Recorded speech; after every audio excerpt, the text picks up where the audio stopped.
ከረጅም ጊዜ በፊት አንድ ነጋዴ 3 ሴት ልጆች ነበሩት። አላህ የባረካቸው አስተዋይና ውብ ልጆች ነበሩ። እናታቸው ገና በለጋ ዕድሜያቸው ነበር የሞተችባቸው።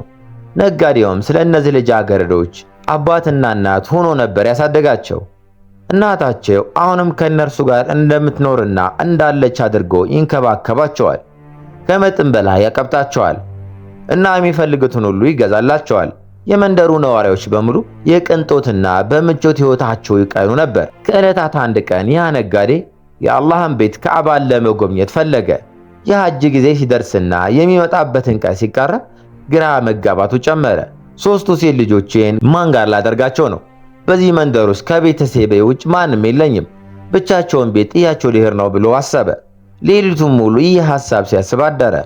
ሲነጋም ነጋዴ ወደ ገበያ ሄዶ ለልጆቹ ውሻ፣ ዶሮ፣ ድመትና አህያ ገዛላቸው። የገዛላቸውን እንስሳት አይነቶችን ከሴት ልጆቹ ላይ አይኖቻቸውን ከያነሱ አዘዛቸው። ለልጆቹም እንዲህ አላቸው፣ ለ2 ወር ሙሉ የሚያስፈልጋችሁን ሁሉ ገዝቼላችኋለሁ። ዱቄት፣ የደረቀ ስጋ፣ ዘይት፣ ስኳርና ሌሎች የሚያስፈልጋችሁን ነገር ሁሉ። ከጉዞ እስክመለስ ድረስ ወደ ማንም ጋር እንዳትሄዱ፣ ምንም ይሁን ምን በሩን እንዳትከፍቱ። የሆነ ነገር የምትፈልጉ ከሆነ ከእናንተ አንዱ ወደ ጣሪያ ወጥቶ ጎረቤታችሁን እርዳታ ይጥራ። ከጉዞ ስመለስ የሆነ ነገር አመጣላችኋለሁ አላቸውና ከዚያ ተሰናብቷቸው ከካራቫኑ ወይም ከቅፍለቱ ጋር ሄደ። አንድ ቀን የመጀመሪያ ወይም ታላቋ ልጅ አሳ ስጋ እያበሰለች ሳለ ድመቷ መዓዛውን ሸተታትና ገባች። ወጥ ቤቱ መዞር ጀመረች። ልጅቷ ግን በመጥረጊያ መታቻትና ከፊቴ ጥፊ አንቺ የተረገምሽ ብላ ጮኸች። ድመቷ ተናደደችና ምን እንደማረግብሽ ታያለሽ፣ አንቺና እህቶችሽ ትጸጸታላችሁ አለቻት። ወደ በረንዳው ሄደችና በክብሪት ላይ ሽንቷም ሸናችበት። ልጅቷ እራን ለማብሰል ሲመጣ ክብሪቱ እርጥብ ሆኖና ተበላሽቶ አገኘችው። ከዛም ወደ ጣሪያ ወጥታ ጎረቤቶቿን ጠራች። ጎረቤቶቿ ግን ቤት አልነበሩም። ልጅቷ በዚህ ሌሊት ክብሪት ከየት አገኛለሁ አለች። አባታችን ደግሞ ከማንም ጋር እንዳንነጋገር አዞናል። ዶሮም ሰምቶ ከሩቅ እሳት አይቻለሁ አላት። ልጅቷም አዎ በጫካው መካከል ነው ብላ መለሰችና ለእህቶቿ ነገረቻቸው። ወጥተውም እሳት ወዳለበት የጫካው መካከል ወዳለች ጎጆ እስኪደርሱ ድረስ ሄዱ። በደረሱም ጊዜ ትልቋ ልጅ በሩን ስታንኳኳ አንዲት ፊቷን በልብሷ የሸፈነች ሴት ከፈተችው። በሽክሽክታ ድምፅ ከኔ ምን ትፈልጊያለሽ ልጄ? ሰዓቱን አላየሽውም? መሽቷል እኮ አለች። ልጅቷም ወደ እሳቱ ጠቆመች። ይቅርታ አክስቴ፣ እኔና እህቴ እራት ለማብሰል የማገዶ እንጨት ፈልገን ነው ብላ መለሰች። ሴትየዋ 3 ልጃገረዶችን ስታይ እንጨት እንድትቆርጪ ቢላዋ ሰጥሻለሁ አለችና በተንኮል ፈገግ አለች። ሴትየዋ ወደ ቤት ውስጥ ገብታ አፏን ከፍታ ሳቀች። እጅግ አስፈሪ የሆነች መጣች። በዚህ ጎጆ ውስጥ የምትኖር አንድ መናፍስት ነበረች። 3ቱ ልጃገረዶች ይህንን አያውቁም ነበር። ከዚያም ከትላልቅ ቢላዋዎች አንዱን ወዳ ስለታም እስኪሆን ድረስ አሾለችው። ከዚያም ለልጅቷ ሰጠቻት። ልጅቷ እየቆረጠች ሳለ ጣቷን ቆረጠችና ማልቀስ ጀመረች። ሲመለሱም መንገድ ላይ ከጣቷ ደም ይፈስ ነበር።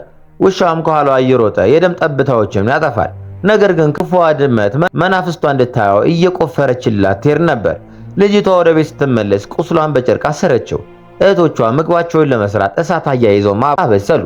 ከዚያም እንደ ልማዳቸው ሻማቸውን ለኩሰው ተኙ። እኩለ ሌሊት ላይ መናፍስቷ መጣች። ዱካዋን ተከትላ ማንም እንዳያት እየተጠነቀቀች የነጋዴው ቤት ደረሰች። ዛሬ ማታ ትልቋን እበላለሁ አለች። ወደ በሩ ቀረበችና እርስ በርሱ በሚጋጭ ድምፅ ወደ እርሱ መዘወር ጀመረች። እንዲህም አለች፣ ወፍራምና ስጋ የተሞሉ 3 ወጣት ልጃገረዶች እሳትና ከሰል ባለበት ቤት ውስጥ አሉ። የመጀመሪያውን የማገዶ እንጨት እኔው በሰጠዋት ፀሐይ ከመውጣቷ በፊት እበላታለሁ አለች። ከዚያም አህያዋ ጮኸና አለቃዬ እንድትከባከባቸው አዘዘኝ። በአላህ እምላለሁ አትቀምሻቸውም አላት። እርሷም አህያዋን በግድ ጣለችውና በላችው። ከዚያም ወደ ቤት ተመለሰች። ከዚያ ለራሷ እንዲህ አለች፣ አህያ ብሎ የጠራህ አልዋሸም። አፈን ዘግተህ ብትቆይ ኖሮ በሕይወት ትኖራለህ። ያም ሆኖ ይህ ስጋ ጣፋጭ አይደለም። እኔም እንደፈለኩት አላበሰልኩትም።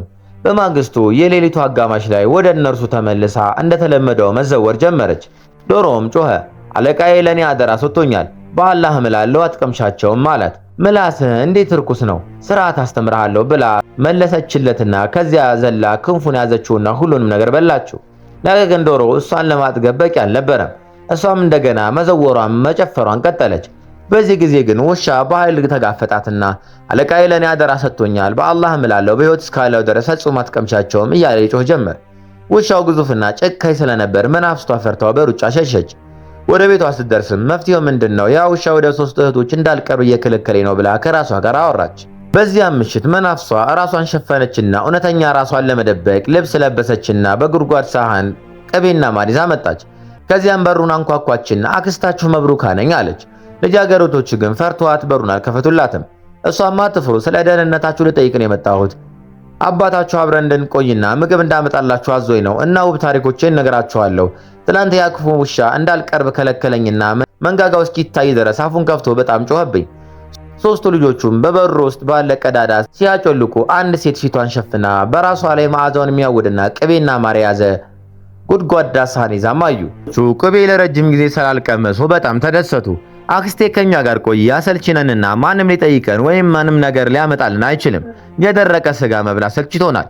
ትኩስ አሳና ስጋም ናፍቆናል። የመናፍስቱ አይኖች አበሩ። የምትፈልጉትን ሁሉ አመጣላችኋለሁ፣ ነገር ግን መጀመሪያ ያንን ውሻ ማስወገድ አለባችሁ ብላ መለሰችላቸው። ታናሽ እህታቸው ግን ያችን ሴትዮ አትመኑ፣ ፊቷ ደብቃለች። እኔ መብሩካ የምትባል አክስት ሰምቼም አላቅም። አባታችን ስለሷ ፈጽሞ ነግሮንም አያውቅም አለች። እና ደግሞ ዶሮውንና አህያውን የት ሄዱ? ከትናንት ጀምሮ አላየኋቸውም አለች። እህቶቿም ሌሊታችንን ልታበላሽ ነው እንዴ የምትፈልጊው? ወደዚያ ሴት እንገባለን፣ አባታችን ምንም አያውቅም ብለው መለሱ። ታናሿም ትጸጸታላችሁ አለቻቸው። ጸጉሯን ይዘውም ደበደቧት። ከዚያም በውሻቸው ዙሪያ ተሰብስበው ገደሉትና ወረወሩት። መናፍስቷ በደስታ ውሻ በባለቤቶች ተገደለ፣ ወደ ጓዳም ተወረወረ። አንድ በአንድ በላችኋለሁ፣ ጎረቤቶቻችሁም ምንም አይሰሙም። የሞተው ውሻ ግን ለቃና አለቃዬ ለእኔ አደራ ሰጥቶኛል፣ አትቀምሻቸውም ብሎ መለሰላት። መናፍስቷ ውሻው ይጮሃል እያለች ሩጣ ሸሸች። ውሻው ከሞተና ከተሰቃየ በኋላ እንዴት ሊናገር ቻለ አለች።